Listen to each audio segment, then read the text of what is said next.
안녕하세요. 지혜의 숲에서 길을 찾는 여러분과 함께하는 시간입니다. 오늘 나눌 이야기가 당신의 마음에 깊은 울림을 준다면 잠시 시간을 내어 구독과 좋아요를 눌러주세요.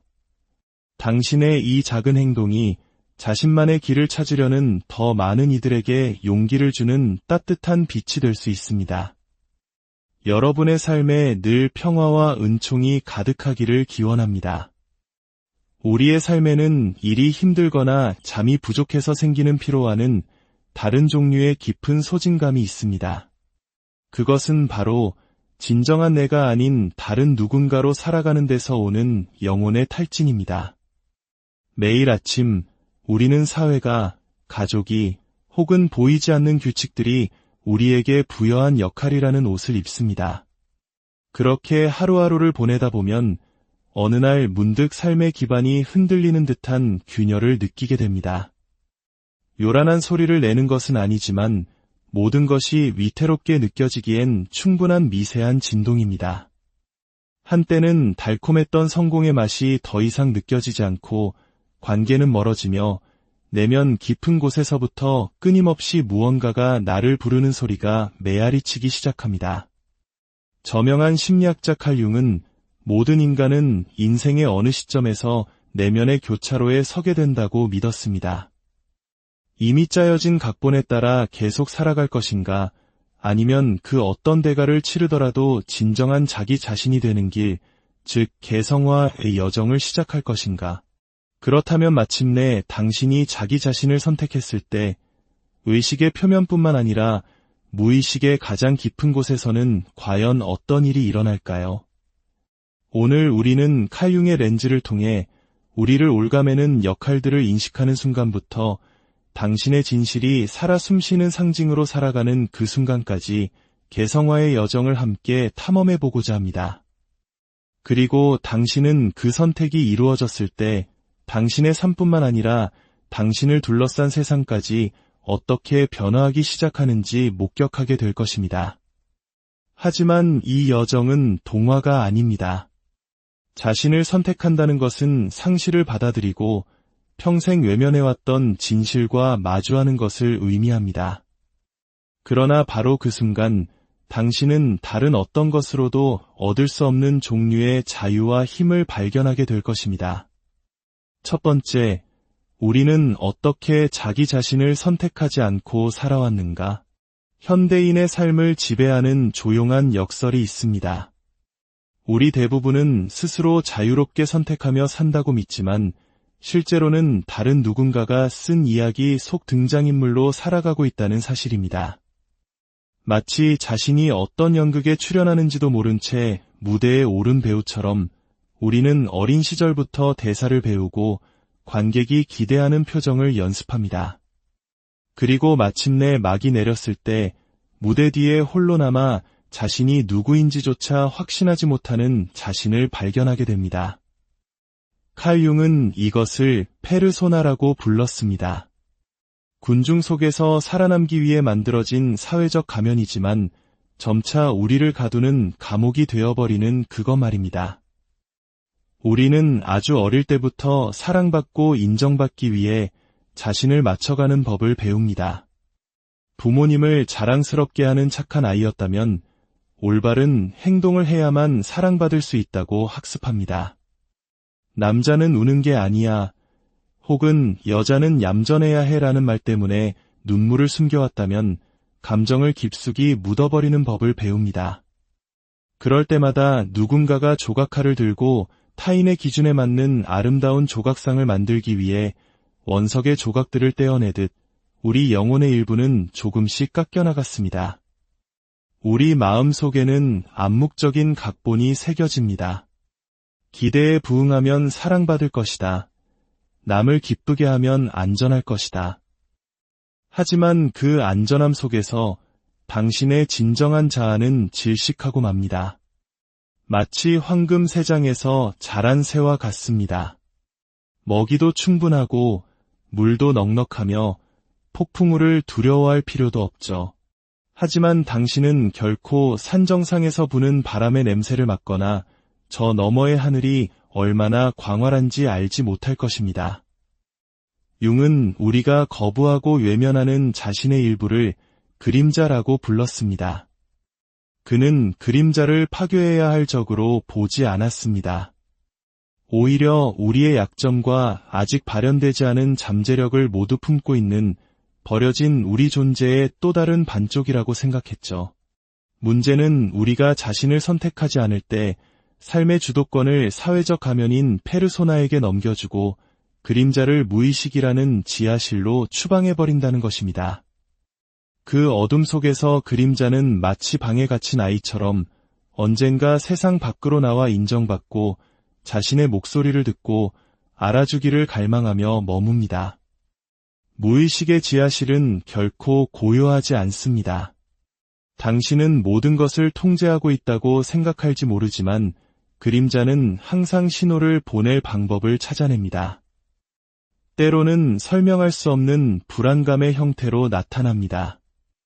완벽해 보이는 파티에 앉아 있는데도 떨칠 수 없는 불편함이 마음속에서 피어오르는 것처럼 말이죠. 때로는 승리 뒤에 찾아오는 공허함으로 나타납니다. 꿈에 그리던 것을 성취했지만 허무함이 너무나도 빨리 밀려와 어리둥절하게 만듭니다. 혹은 더 미묘하게 겉으로는 모든 것이 괜찮아 보이는데도 무언가 바꾸고 싶다는 안절부절 못하는 마음으로 다가오기도 합니다. 융이라면 이렇게 말했을 겁니다. 이것은 당신의 온전하고 진정한 존재인 자기가 그림자를 통해 보내는 신호입니다.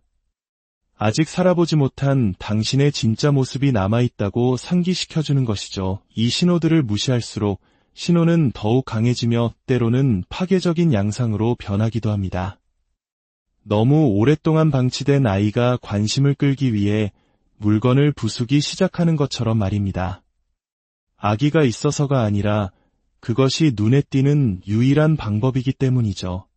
심리적으로 이것은 우울증, 감정 폭발, 혹은 나중에 인생의 위기라고 부르는 충동적인 결정들로 나타날 수 있습니다. 하지만 사실 그것은 모두 도움을 요청하는 절규입니다. 지금 이 순간 잠시 멈춰서서 다른 곳이 아닌 당신 자신을 똑바로 들여다보십시오. 당신 내면의 그 부분이 마지막으로 말을 걸어오려 했던 때가 언제였는지 기억나시나요? 당신은 그 목소리에 귀를 기울였나요? 아니면 합리적인 변명으로 서둘러 그 목소리를 잠재웠나요? 스스로에게 솔직해지십시오. 그 답을 인식하는 순간이 당신이 잊고 있던 진정한 자신을 만나는 첫걸음이 될 수 있기 때문입니다. 상상해보세요. 당신은 페르소나의 세계인 밝게 빛나는 집에 서 있습니다. 모든 것이 깔끔하게 정돈되고 광이 나며 손님을 위한 거실처럼 전시되어 있습니다. 하지만 그 밑에는 빛이 닿지 않는 지하실이 있습니다. 그곳에는 억압된 기억, 버려진 꿈, 그리고 용납될 수 없다고 여겨졌던 감정들이 여전히 생생하게 살아 숨쉬고 있습니다. 그것들은 죽지 않습니다. 그저 위로 솟구쳐 오를 기회를 기다릴 뿐입니다. 그리고 예기치 않은 사건을 계기로 그 지하실 문이 열릴 때 그것들은 맹렬하게 밀려들어와 당신을 압도합니다. 이것이 많은 사람들이 내면의 각성을 폭풍 후에 비유하는 이유입니다. 오랫동안 갇혀있던 모든 것이 한꺼번에 의식 속으로 밀려들기 때문이죠. 아이러니컬하게도 사회는 종종 우리에게 이러한 신호에 귀를 기울이기보다는 그것을 관리하거나 억누르라고 가르칩니다. 우리는 피로를 이겨내기 위해 커피를 마시고 외로움을 피하기 위해 영화를 보며 나는 누구인가? 라는 질문을 피하기 위해 일에 몰두합니다. 하지만 그림자는 무시한다고 해서 사라지지 않습니다. 오히려 에너지를 축적합니다. 그리고 다른 방법이 없을 때 당신이 그것을 직시하도록 강요합니다. 이때가 바로 이혼, 퇴사, 삶의 방식 전체를 뒤엎는 것과 같은 인생의 전환점이 발생하는 순간입니다. 많은 이들이 실수라고 여기는 순간들이지만 사실은 당신의 진정한 자아가 마침내 자신의 목소리를 되찾는 순간인 것입니다. 위험한 것은 당신이 자신을 선택하지 않을 때조차도 여전히 잘 살고 있다고 느낄 수 있다는 점입니다. 마치 후각을 잃은 사람이 창문을 열자 악취가 쏟아져 들어오기 전까지는 방이 깨끗하다고 믿는 것처럼 말이죠. 당신은 이별, 상실, 위기와 같은 어떤 사건이 그 지하실 문을 활짝 열어젖히고 당신이 거부했던 모든 부분들이 봐달라고 아우성칠 때까지는 자신을 배신하고 있다는 사실을 알아차리지 못할 것입니다. 당신이 내렸던 합리적인 결정들을 돌아보십시오. 당신이 사랑했던 일 대신 부모님이 인정하는 안정적인 직업을 선택한 것. 모두가 완벽한 커플이라고 말하기 때문에 관계를 유지한 것. 매일 아침 납덩이처럼 무거운 몸으로 일어나면서도 고액 연봉의 직장을 다니는 것. 논리와 책임감으로 포장된 그 선택들은 바로 당신이 자신에게 등을 돌린 순간들이었습니다. 우리는 그것을 어른이 되는 과정이라고 부릅니다. 하지만 때로는 그것이 단지 우리 자신을 더 능숙하게 배신하는 법을 배우는 것일 뿐입니다. 두 번째, 나를 선택한다는 것. 변화를 위한 성스러운 의식 지하실을 들여다보고 그림자가 여전히 그곳에 있다는 것을 깨달았을 때 가장 어려운 부분은 그것을 보는 것이 아닙니다. 문을 열고 안으로 들어가기로 결심하는 것입니다. 우리는 종종 자신을 선택하는 것이 직장을 바꾸거나 관계를 끝내거나 개인적인 프로젝트를 시작하는 것과 같은 단순한 결정이라고 생각합니다. 하지만 융에 따르면 이러한 표면적인 행동들은 훨씬 더 깊은 움직임, 즉 페르소나의 잠식된 상태에서 벗어나 진정한 자기와 통합하기 위해 영혼이 반드시 거쳐야 하는 변형의 의식의 결과일 뿐입니다. 자신을 선택하는 것은 리모컨으로 채널을 돌리는 것과 같지 않습니다. 그것은 당신이 평생 살아온 집을 떠나는 것과 같습니다. 그 집의 모든 벽돌, 모든 창문, 모든 액자는 당신이 안전하다고 느끼도록 배치되어 있었습니다. 그 집 밖으로 나가기 위해서는 하늘이 폭풍으로 가득할 수도 있다는 사실을 받아들여야 합니다.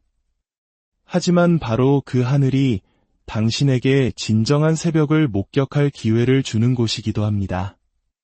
이것이 융이 개성화 과정을 단순히 지적인 깨달음이 아니라 낡은 것을 죽이고 새로운 것을 탄생시키는 의식적인 여정으로 본 이유입니다. 많은 고대 문화에서 성인식과 같은 통과 의례는 참가자가 잠시 공동체를 떠나 시련을 겪고 새로운 정체성을 가지고 돌아올 것을 요구했습니다. 자신을 선택하는 것도 이와 비슷합니다. 당신은 한때 당연하게 여겼던 신념, 습관, 규범이라는 심리적 마을을 잠시 떠나 오직 당신과 당신의 진정한 내면의 목소리만이 존재하는 내면의 사막으로 들어가야 합니다. 이 고요함 속에서 그림자는 더 이상 적이 아니라 당신이 감히 마주하지 못했던 숨겨진 구석으로 당신을 안내하는 가이드가 됩니다. 심리적 차원에서 이 의식은 당신의 낡은 자아상이 해체되는 것을 직면하도록 요구합니다. 자아는 당신이 누구인지에 대한 익숙한 이야기에 의존해 살아가기 때문에 맹렬히 저항할 것입니다. 이 순간의 내면적 저항은 마치 뱀이 허물을 벗는 것과 같습니다. 낡은 허물은 한때 당신을 보호했지만 이제는 당신의 성장을 옥죄고 있습니다. 허물을 벗는 것은 고통스러울 뿐만 아니라 당신을 노출시키고 취약하게 만듭니다. 그러나 허물을 벗지 않으면 성장할 수 없습니다. 자신을 선택한다는 것은 그 불확실한 공허 속으로 발을 내딛는 것을 의미합니다. 융은 고통 없이는 의식에 이를 수 없다고 말했습니다. 여기서의 고통은 더 이상 맞지 않는 관계, 낡은 역할, 타인의 인정과 같은 외부적인 상실에서만 오는 것이 아닙니다. 수년 동안 믿어왔던 자기 자신의 한 버전을 스스로 장사 지내는 데서 오는 고통입니다. 이것이 많은 사람들이 가장 두려워하는 것입니다. 그들은 자유를 원하지만 낡은 자아가 죽도록 내버려 둘 준비는 되어 있지 않습니다. 예를 들어 평생을 착한 딸, 완벽한 아내, 희생하는 어머니로 살아온 한 여성을 생각해 봅시다. 어느 날 그녀는 자신이 지치고 텅 비었다는 것을 깨닫습니다. 그녀는 취미를 위한 시간을 내거나 벅찬 요구에 아니오라고 말하는 것으로 자신을 선택하기로 결심합니다. 하지만 진정한 여정은 그녀가 이기적으로 보일 것이라는 두려움에 감히 맞설 때 시작됩니다. 타인의 기대를 충족시키지 못하는 데서 오는 죄책감을 직면할 때, 그리고 그 감정들로부터 도망치지 않고 그것들을 온전히 느끼는 순간 변형의 의식은 펼쳐지고 있는 것입니다. 자신을 선택하는 것이 단 한 번의 결정적인 행동이 아니라 매일 반복되는 헌신의 연속이라는 것을 이해하는 것이 중요합니다. 진실과 안락함 사이, 스스로에게 정직해지는 것과 타인을 기쁘게 하는 것 사이의 갈림길에 설 때마다 당신은 이 의식에 다시 참여하도록 초대받습니다. 그리고 그 교차로를 지날 때마다 당신은 당신 존재의 완전한 중심인 자기를 향해 한 걸음 더 나아가는 것입니다. 당신의 영혼을 빽빽한 덩굴로 뒤덮인 고대 사원이라고 상상해 보십시오. 자신을 선택하는 것은 그 덩굴을 잘라내는 의식입니다. 처음에는 작은 틈으로만 빛이 새어 들어옵니다. 하지만 시간이 지남에 따라 사원 전체가 해방되고 당신은 그 본래의 아름다움이 결코 사라진 것이 아니라 단지 가려져 있었을 뿐이라는 것을 깨닫게 됩니다. 새로운 직업, 새로운 관계, 새로운 생활 방식과 같은 외부적인 변화는 빙산의 일각에 불과합니다. 물에 잠긴 부분은 더 이상 두려움이 아닌 진실의 부름에 의해 움직이는 내면의 재탄생입니다. 세 번째, 경계의 공간. 모든 것이 불확실한 곳, 낡은 자아의 죽음과 새로운 자아의 탄생 사이에는 융이 리미널 스페이스, 즉 경계의 공간이라고 부른 영역이 존재합니다. 이곳은 당신이 더 이상 과거의 당신이 아니지만 아직 미래의 당신이 되지도 않은 상태입니다. 이것은 낡은 집을 떠났지만 아직 새로운 집에 도착하지 않은 문지방 위에 서 있는 것과 같습니다. 모든 것이 불확실하고 방향 감각을 상실한 듯한 느낌이 듭니다.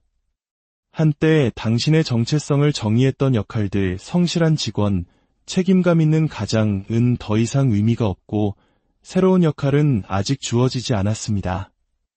이 공간은 혼란스럽고 외롭습니다. 당신은 누구인가요? 무엇을 믿어야 하나요? 어디로 가야 하나요?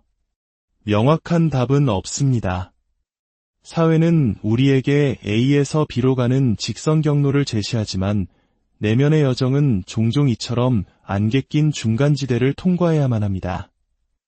이곳은 인내가 시험받고 믿음이 흔들리는 곳입니다. 많은 사람들이 이 불편함을 견디지 못하고 서둘러 낡은 역할로 돌아가거나 충분한 성찰 없이 새로운 정체성을 섣불리 붙잡으려 합니다. 하지만 이 경계의 공간에 머무르는 것을 견뎌내는 것이야말로 진정한 변화의 핵심입니다. 이곳은 내면의 목소리가 가장 선명하게 들리는 곳이기 때문입니다. 외부의 소음이 사라지고 오직 당신과 당신의 진실만이 남습니다.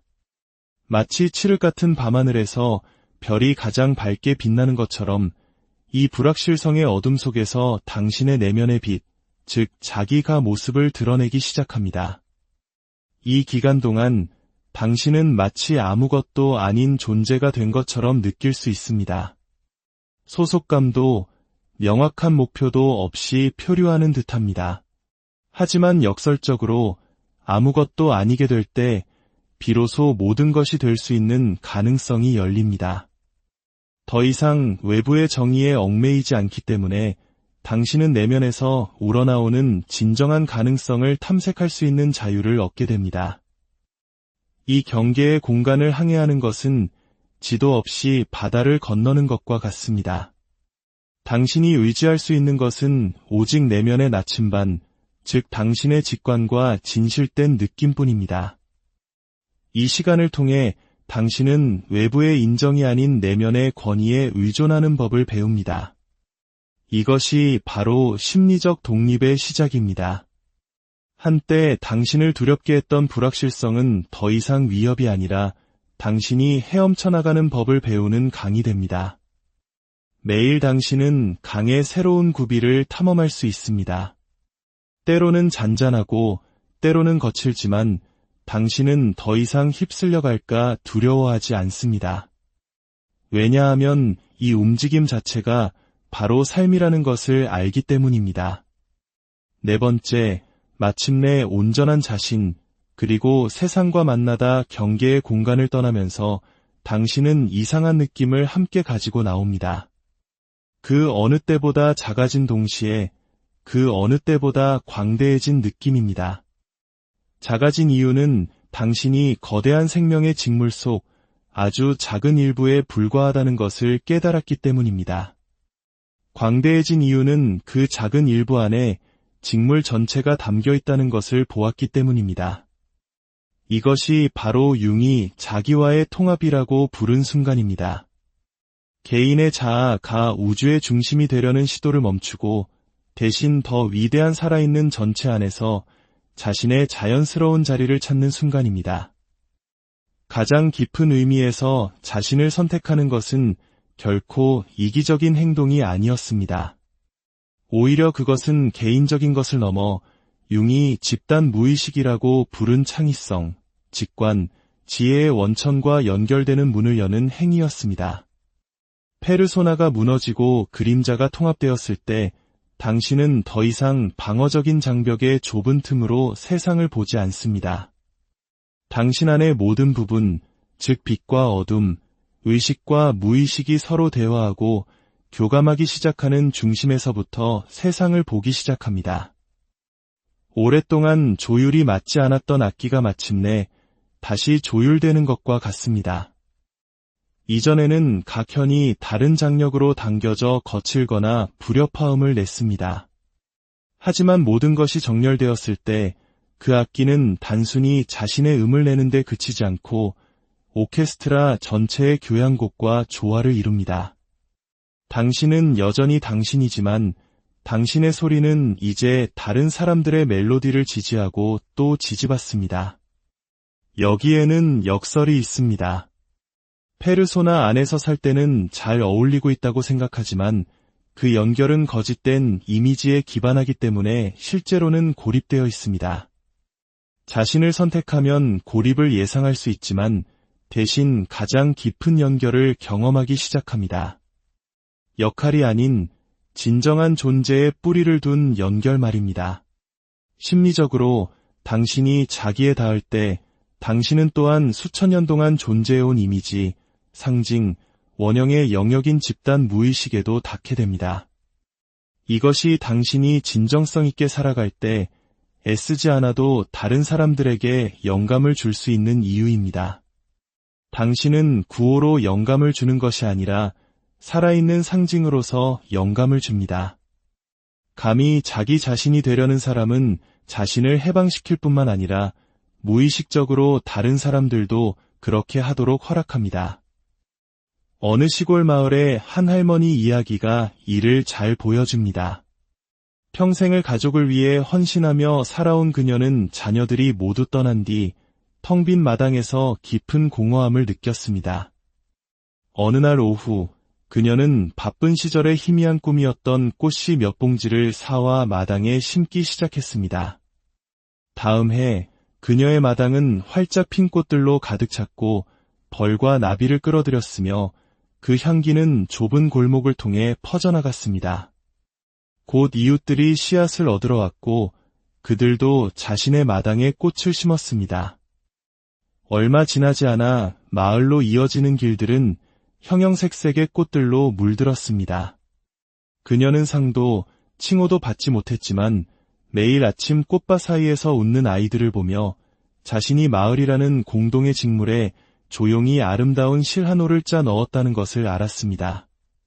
당신이 자신을 선택하고 전체와 만날 때 당신은 또한 세상에 반응하는 방식도 바뀝니다. 한때 당신을 자극했던 상황들이 더 이상 당신 안의 낡은 버튼을 누르지 못합니다.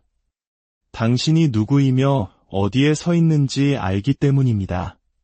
분노는 방어적인 반사작용으로 폭발하는 것을 멈추고 의식적인 행동을 위한 명확한 신호가 됩니다. 슬픔은 더 이상 바닥 없는 구덩이가 아니라 강 저편에 다다르면 고요함을 남기고 흘러가는 강물이 됩니다. 결국 당신은 깨닫게 됩니다. 자신을 선택하지 않았다는 것을 인식하는 것에서부터 모호한 침묵 속으로 감히 발을 들여놓고 마침내 통합에 이르는 이 모든 여정이 결코 다른 누군가가 되는 것에 관한 것이 아니었다는 사실을 말입니다. 그것은 단지 당신이 돌아오기를 참을성 있게 기다리고 있던 항상 그곳에 있었던 사람을 드러내기 위해 겹겹이 쌓인 덮개를 벗겨내는 과정이었습니다.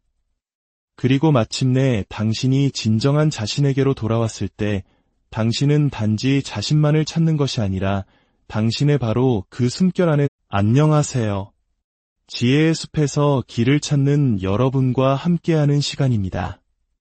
오늘 나눌 이야기가 당신의 마음에 깊은 울림을 준다면 잠시 시간을 내어 구독과 좋아요를 눌러주세요. 당신의 이 작은 행동이 자신만의 길을 찾으려는 더 많은 이들에게 용기를 주는 따뜻한 빛이 될 수 있습니다. 여러분의 삶에 늘 평화와 은총이 가득하기를 기원합니다. 우리의 삶에는 일이 힘들거나 잠이 부족해서 생기는 피로와는 다른 종류의 깊은 소진감이 있습니다. 그것은 바로 진정한 내가 아닌 다른 누군가로 살아가는 데서 오는 영혼의 탈진입니다. 매일 아침 우리는 사회가, 가족이 혹은 보이지 않는 규칙들이 우리에게 부여한 역할이라는 옷을 입습니다.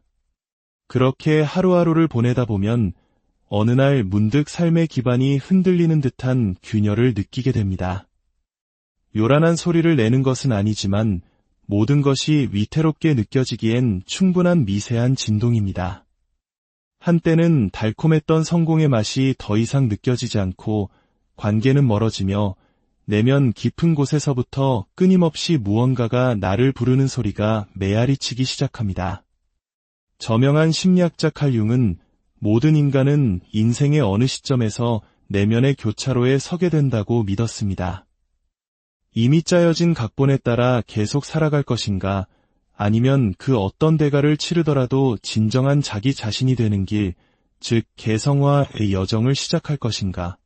그렇다면 마침내 당신이 자기 자신을 선택했을 때 의식의 표면뿐만 아니라 무의식의 가장 깊은 곳에서는 과연 어떤 일이 일어날까요? 오늘 우리는 칼 융의 렌즈를 통해 우리를 올가매는 역할들을 인식하는 순간부터 당신의 진실이 살아 숨쉬는 상징으로 살아가는 그 순간까지 개성화의 여정을 함께 탐험해보고자 합니다. 그리고 당신은 그 선택이 이루어졌을 때 당신의 삶뿐만 아니라 당신을 둘러싼 세상까지 어떻게 변화하기 시작하는지 목격하게 될 것입니다. 하지만 이 여정은 동화가 아닙니다. 자신을 선택한다는 것은 상실을 받아들이고 평생 외면해왔던 진실과 마주하는 것을 의미합니다. 그러나 바로 그 순간 당신은 다른 어떤 것으로도 얻을 수 없는 종류의 자유와 힘을 발견하게 될 것입니다. 첫 번째, 우리는 어떻게 자기 자신을 선택하지 않고 살아왔는가? 현대인의 삶을 지배하는 조용한 역설이 있습니다. 우리 대부분은 스스로 자유롭게 선택하며 산다고 믿지만 실제로는 다른 누군가가 쓴 이야기 속 등장인물로 살아가고 있다는 사실입니다. 마치 자신이 어떤 연극에 출연하는지도 모른 채 무대에 오른 배우처럼 우리는 어린 시절부터 대사를 배우고 관객이 기대하는 표정을 연습합니다. 그리고 마침내 막이 내렸을 때 무대 뒤에 홀로 남아 자신이 누구인지조차 확신하지 못하는 자신을 발견하게 됩니다. 칼 융은 이것을 페르소나라고 불렀습니다. 군중 속에서 살아남기 위해 만들어진 사회적 가면이지만 점차 우리를 가두는 감옥이 되어버리는 그것 말입니다. 우리는 아주 어릴 때부터 사랑받고 인정받기 위해 자신을 맞춰가는 법을 배웁니다. 부모님을 자랑스럽게 하는 착한 아이였다면 올바른 행동을 해야만 사랑받을 수 있다고 학습합니다. 남자는 우는 게 아니야, 혹은 여자는 얌전해야 해라는 말 때문에 눈물을 숨겨왔다면 감정을 깊숙이 묻어버리는 법을 배웁니다. 그럴 때마다 누군가가 조각칼을 들고 타인의 기준에 맞는 아름다운 조각상을 만들기 위해 원석의 조각들을 떼어내듯 우리 영혼의 일부는 조금씩 깎여나갔습니다. 우리 마음 속에는 암묵적인 각본이 새겨집니다. 기대에 부응하면 사랑받을 것이다. 남을 기쁘게 하면 안전할 것이다. 하지만 그 안전함 속에서 당신의 진정한 자아는 질식하고 맙니다. 마치 황금 새장에서 자란 새와 같습니다. 먹이도 충분하고 물도 넉넉하며 폭풍우를 두려워할 필요도 없죠. 하지만 당신은 결코 산 정상에서 부는 바람의 냄새를 맡거나 저 너머의 하늘이 얼마나 광활한지 알지 못할 것입니다. 융은 우리가 거부하고 외면하는 자신의 일부를 그림자라고 불렀습니다. 그는 그림자를 파괴해야 할 적으로 보지 않았습니다. 오히려 우리의 약점과 아직 발현되지 않은 잠재력을 모두 품고 있는 버려진 우리 존재의 또 다른 반쪽이라고 생각했죠.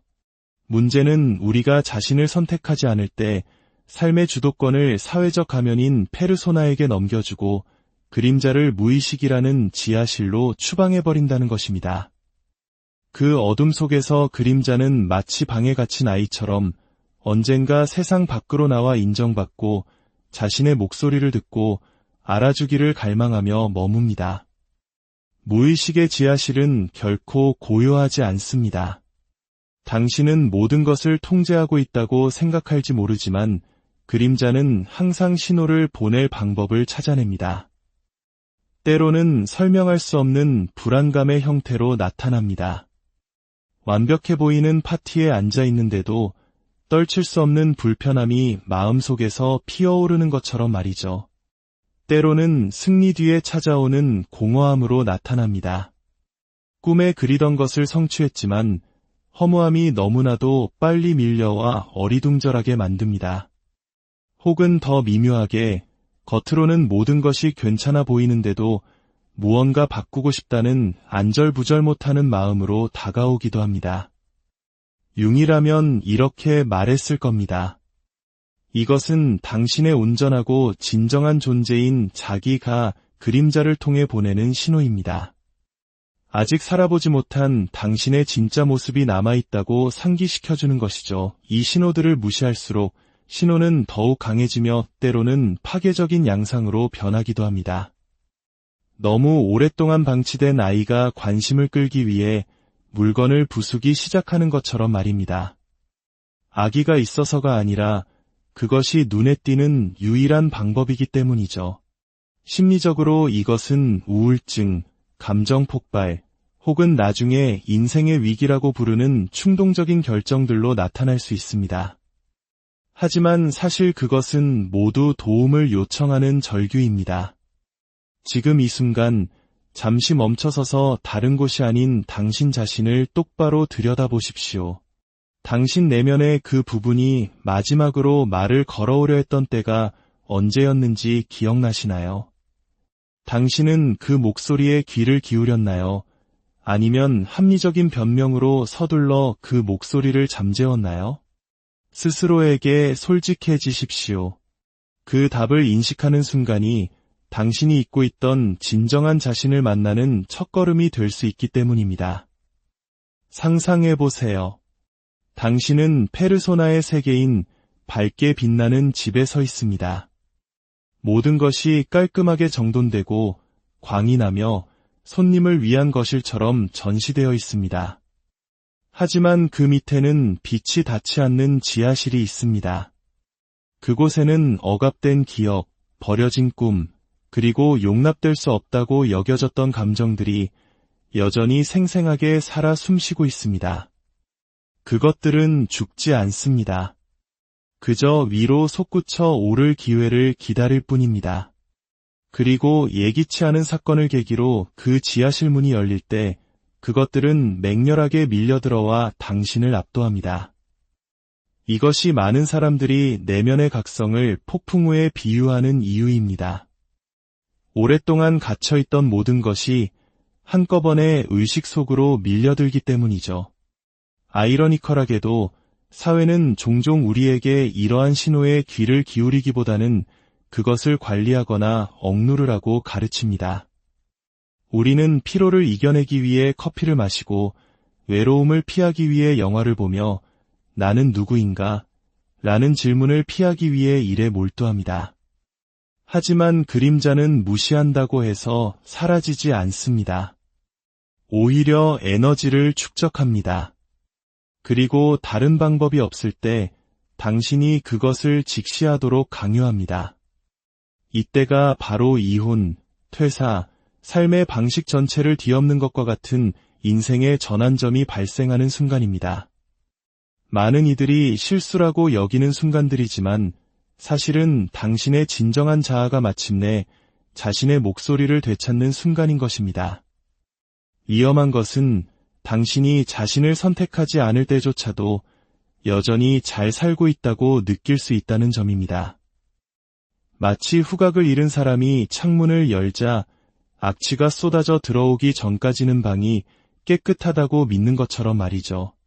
당신은 이별, 상실, 위기와 같은 어떤 사건이 그 지하실 문을 활짝 열어젖히고 당신이 거부했던 모든 부분들이 봐달라고 아우성칠 때까지는 자신을 배신하고 있다는 사실을 알아차리지 못할 것입니다. 당신이 내렸던 합리적인 결정들을 돌아보십시오. 당신이 사랑했던 일 대신 부모님이 인정하는 안정적인 직업을 선택한 것. 모두가 완벽한 커플이라고 말하기 때문에 관계를 유지한 것. 매일 아침 납덩이처럼 무거운 몸으로 일어나면서도 고액 연봉의 직장을 다니는 것. 논리와 책임감으로 포장된 그 선택들은 바로 당신이 자신에게 등을 돌린 순간들이었습니다. 우리는 그것을 어른이 되는 과정이라고 부릅니다. 하지만 때로는 그것이 단지 우리 자신을 더 능숙하게 배신하는 법을 배우는 것일 뿐입니다. 두 번째, 나를 선택한다는 것. 변화를 위한 성스러운 의식 지하실을 들여다보고 그림자가 여전히 그곳에 있다는 것을 깨달았을 때 가장 어려운 부분은 그것을 보는 것이 아닙니다. 문을 열고 안으로 들어가기로 결심하는 것입니다. 우리는 종종 자신을 선택하는 것이 직장을 바꾸거나 관계를 끝내거나 개인적인 프로젝트를 시작하는 것과 같은 단순한 결정이라고 생각합니다. 하지만 융에 따르면 이러한 표면적인 행동들은 훨씬 더 깊은 움직임, 즉 페르소나의 잠식된 상태에서 벗어나 진정한 자기와 통합하기 위해 영혼이 반드시 거쳐야 하는 변형의 의식의 결과일 뿐입니다. 자신을 선택하는 것은 리모컨으로 채널을 돌리는 것과 같지 않습니다. 그것은 당신이 평생 살아온 집을 떠나는 것과 같습니다. 그 집의 모든 벽돌, 모든 창문, 모든 액자는 당신이 안전하다고 느끼도록 배치되어 있었습니다. 그 집 밖으로 나가기 위해서는 하늘이 폭풍으로 가득할 수도 있다는 사실을 받아들여야 합니다. 하지만 바로 그 하늘이 당신에게 진정한 새벽을 목격할 기회를 주는 곳이기도 합니다. 이것이 융이 개성화 과정을 단순히 지적인 깨달음이 아니라 낡은 것을 죽이고 새로운 것을 탄생시키는 의식적인 여정으로 본 이유입니다. 많은 고대 문화에서 성인식과 같은 통과 의례는 참가자가 잠시 공동체를 떠나 시련을 겪고 새로운 정체성을 가지고 돌아올 것을 요구했습니다. 자신을 선택하는 것도 이와 비슷합니다. 당신은 한때 당연하게 여겼던 신념, 습관, 규범이라는 심리적 마을을 잠시 떠나 오직 당신과 당신의 진정한 내면의 목소리만이 존재하는 내면의 사막으로 들어가야 합니다. 이 고요함 속에서 그림자는 더 이상 적이 아니라 당신이 감히 마주하지 못했던 숨겨진 구석으로 당신을 안내하는 가이드가 됩니다. 심리적 차원에서 이 의식은 당신의 낡은 자아상이 해체되는 것을 직면하도록 요구합니다. 자아는 당신이 누구인지에 대한 익숙한 이야기에 의존해 살아가기 때문에 맹렬히 저항할 것입니다. 이 순간의 내면적 저항은 마치 뱀이 허물을 벗는 것과 같습니다. 낡은 허물은 한때 당신을 보호했지만 이제는 당신의 성장을 옥죄고 있습니다. 허물을 벗는 것은 고통스러울 뿐만 아니라 당신을 노출시키고 취약하게 만듭니다. 그러나 허물을 벗지 않으면 성장할 수 없습니다. 자신을 선택한다는 것은 그 불확실한 공허 속으로 발을 내딛는 것을 의미합니다. 융은 고통 없이는 의식에 이를 수 없다고 말했습니다. 여기서의 고통은 더 이상 맞지 않는 관계, 낡은 역할, 타인의 인정과 같은 외부적인 상실에서만 오는 것이 아닙니다. 수년 동안 믿어왔던 자기 자신의 한 버전을 스스로 장사 지내는 데서 오는 고통입니다. 이것이 많은 사람들이 가장 두려워하는 것입니다. 그들은 자유를 원하지만 낡은 자아가 죽도록 내버려 둘 준비는 되어 있지 않습니다. 예를 들어 평생을 착한 딸, 완벽한 아내, 희생하는 어머니로 살아온 한 여성을 생각해 봅시다. 어느 날 그녀는 자신이 지치고 텅 비었다는 것을 깨닫습니다. 그녀는 취미를 위한 시간을 내거나 벅찬 요구에 아니오라고 말하는 것으로 자신을 선택하기로 결심합니다. 하지만 진정한 여정은 그녀가 이기적으로 보일 것이라는 두려움에 감히 맞설 때 시작됩니다. 타인의 기대를 충족시키지 못하는 데서 오는 죄책감을 직면할 때, 그리고 그 감정들로부터 도망치지 않고 그것들을 온전히 느끼는 순간 변형의 의식은 펼쳐지고 있는 것입니다. 자신을 선택하는 것이 단 한 번의 결정적인 행동이 아니라 매일 반복되는 헌신의 연속이라는 것을 이해하는 것이 중요합니다.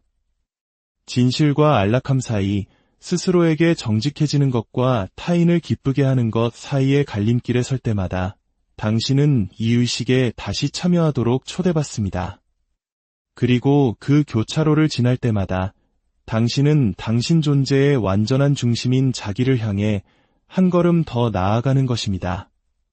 당신의 영혼을 빽빽한 덩굴로 뒤덮인 고대 사원이라고 상상해 보십시오. 자신을 선택하는 것은 그 덩굴을 잘라내는 의식입니다. 처음에는 작은 틈으로만 빛이 새어 들어옵니다. 하지만 시간이 지남에 따라 사원 전체가 해방되고 당신은 그 본래의 아름다움이 결코 사라진 것이 아니라 단지 가려져 있었을 뿐이라는 것을 깨닫게 됩니다.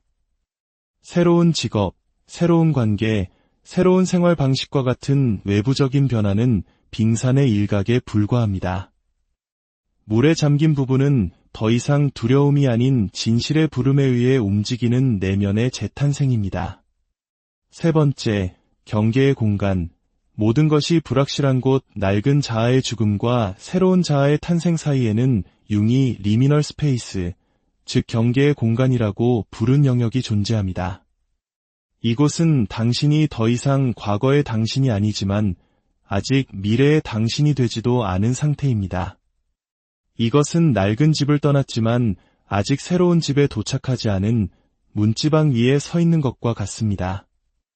모든 것이 불확실하고 방향 감각을 상실한 듯한 느낌이 듭니다.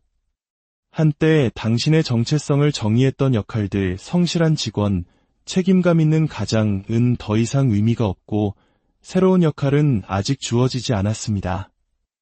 이 공간은 혼란스럽고 외롭습니다. 당신은 누구인가요? 무엇을 믿어야 하나요? 어디로 가야 하나요? 명확한 답은 없습니다. 사회는 우리에게 A에서 B로 가는 직선 경로를 제시하지만 내면의 여정은 종종 이처럼 안개 낀 중간지대를 통과해야만 합니다. 이곳은 인내가 시험받고 믿음이 흔들리는 곳입니다. 많은 사람들이 이 불편함을 견디지 못하고 서둘러 낡은 역할로 돌아가거나 충분한 성찰 없이 새로운 정체성을 섣불리 붙잡으려 합니다. 하지만 이 경계의 공간에 머무르는 것을 견뎌내는 것이야말로 진정한 변화의 핵심입니다. 이곳은 내면의 목소리가 가장 선명하게 들리는 곳이기 때문입니다. 외부의 소음이 사라지고 오직 당신과 당신의 진실만이 남습니다.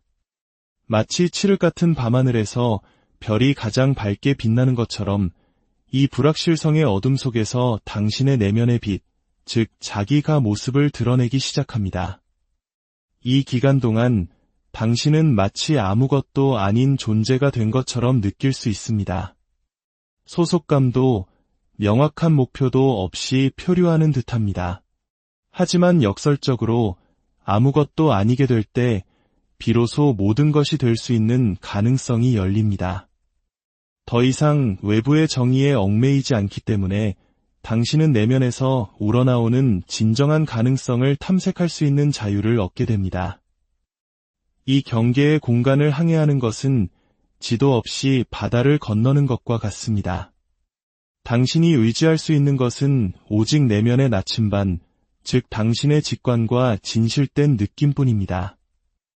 이 시간을 통해 당신은 외부의 인정이 아닌 내면의 권위에 의존하는 법을 배웁니다.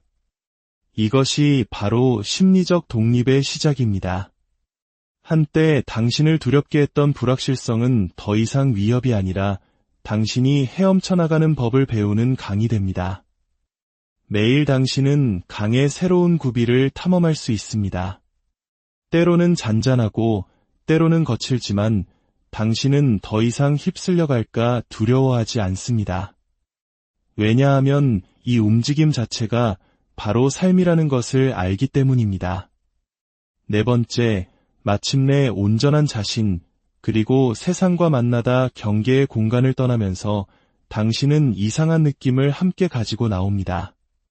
그 어느 때보다 작아진 동시에 그 어느 때보다 광대해진 느낌입니다. 작아진 이유는 당신이 거대한 생명의 직물 속 아주 작은 일부에 불과하다는 것을 깨달았기 때문입니다. 광대해진 이유는 그 작은 일부 안에 직물 전체가 담겨 있다는 것을 보았기 때문입니다. 이것이 바로 융이 자기와의 통합이라고 부른 순간입니다. 개인의 자아가 우주의 중심이 되려는 시도를 멈추고 대신 더 위대한 살아있는 전체 안에서 자신의 자연스러운 자리를 찾는 순간입니다. 가장 깊은 의미에서 자신을 선택하는 것은 결코 이기적인 행동이 아니었습니다. 오히려 그것은 개인적인 것을 넘어 융이 집단 무의식이라고 부른 창의성, 직관, 지혜의 원천과 연결되는 문을 여는 행위였습니다.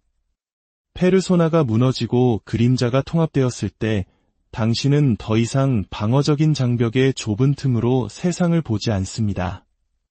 당신 안의 모든 부분, 즉 빛과 어둠, 의식과 무의식이 서로 대화하고 교감하기 시작하는 중심에서부터 세상을 보기 시작합니다. 오랫동안 조율이 맞지 않았던 악기가 마침내 다시 조율되는 것과 같습니다. 이전에는 각현이 다른 장력으로 당겨져 거칠거나 불협화음을 냈습니다. 하지만 모든 것이 정렬되었을 때 그 악기는 단순히 자신의 음을 내는데 그치지 않고 오케스트라 전체의 교향곡과 조화를 이룹니다.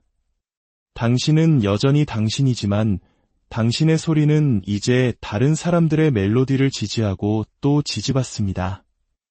여기에는 역설이 있습니다. 페르소나 안에서 살 때는 잘 어울리고 있다고 생각하지만 그 연결은 거짓된 이미지에 기반하기 때문에 실제로는 고립되어 있습니다. 자신을 선택하면 고립을 예상할 수 있지만 대신 가장 깊은 연결을 경험하기 시작합니다. 역할이 아닌 진정한 존재의 뿌리를 둔 연결 말입니다. 심리적으로 당신이 자기에 닿을 때 당신은 또한 수천 년 동안 존재해온 이미지, 상징, 원형의 영역인 집단 무의식에도 닿게 됩니다. 이것이 당신이 진정성 있게 살아갈 때 애쓰지 않아도 다른 사람들에게 영감을 줄 수 있는 이유입니다.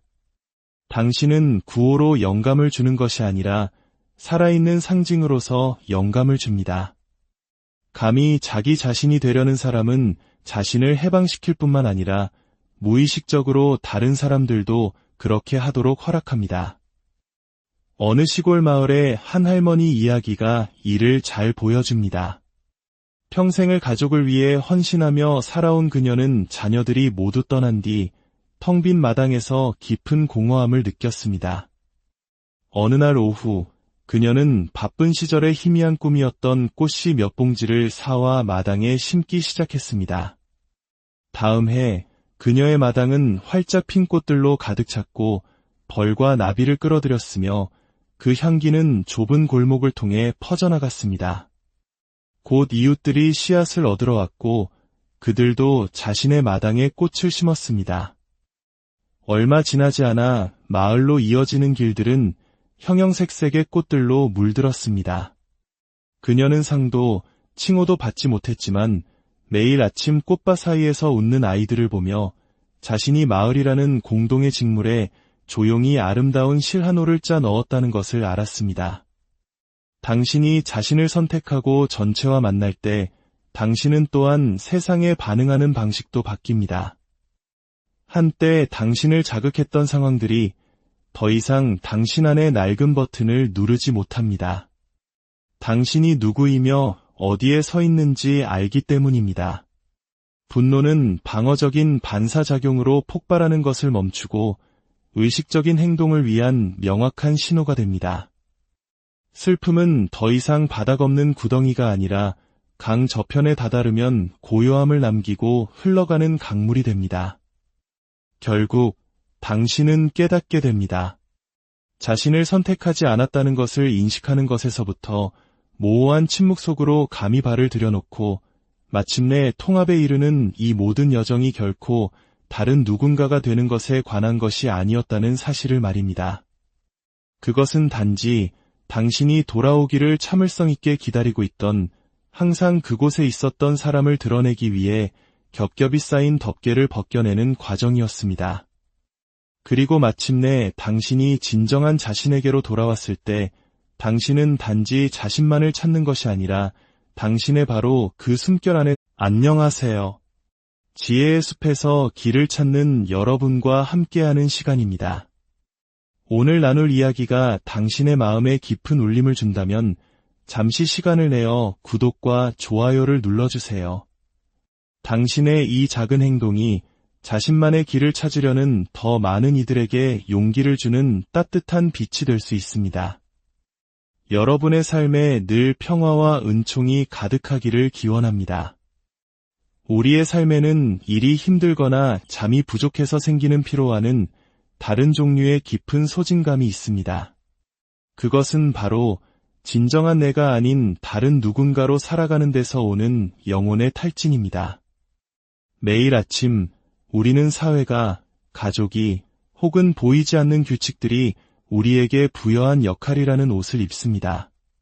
그렇게 하루하루를 보내다 보면 어느 날 문득 삶의 기반이 흔들리는 듯한 균열을 느끼게 됩니다. 요란한 소리를 내는 것은 아니지만 모든 것이 위태롭게 느껴지기엔 충분한 미세한 진동입니다. 한때는 달콤했던 성공의 맛이 더 이상 느껴지지 않고 관계는 멀어지며 내면 깊은 곳에서부터 끊임없이 무언가가 나를 부르는 소리가 메아리치기 시작합니다. 저명한 심리학자 칼 융은 모든 인간은 인생의 어느 시점에서 내면의 교차로에 서게 된다고 믿었습니다. 이미 짜여진 각본에 따라 계속 살아갈 것인가, 아니면 그 어떤 대가를 치르더라도 진정한 자기 자신이 되는 길, 즉 개성화의 여정을 시작할 것인가. 그렇다면 마침내 당신이 자기 자신을 선택했을 때 의식의 표면뿐만 아니라 무의식의 가장 깊은 곳에서는 과연 어떤 일이 일어날까요? 오늘 우리는 칼 융의 렌즈를 통해 우리를 올가매는 역할들을 인식하는 순간부터 당신의 진실이 살아 숨쉬는 상징으로 살아가는 그 순간까지 개성화의 여정을 함께 탐험해보고자 합니다. 그리고 당신은 그 선택이 이루어졌을 때 당신의 삶뿐만 아니라 당신을 둘러싼 세상까지 어떻게 변화하기 시작하는지 목격하게 될 것입니다. 하지만 이 여정은 동화가 아닙니다. 자신을 선택한다는 것은 상실을 받아들이고 평생 외면해왔던 진실과 마주하는 것을 의미합니다. 그러나 바로 그 순간 당신은 다른 어떤 것으로도 얻을 수 없는 종류의 자유와 힘을 발견하게 될 것입니다. 첫 번째, 우리는 어떻게 자기 자신을 선택하지 않고 살아왔는가? 현대인의 삶을 지배하는 조용한 역설이 있습니다.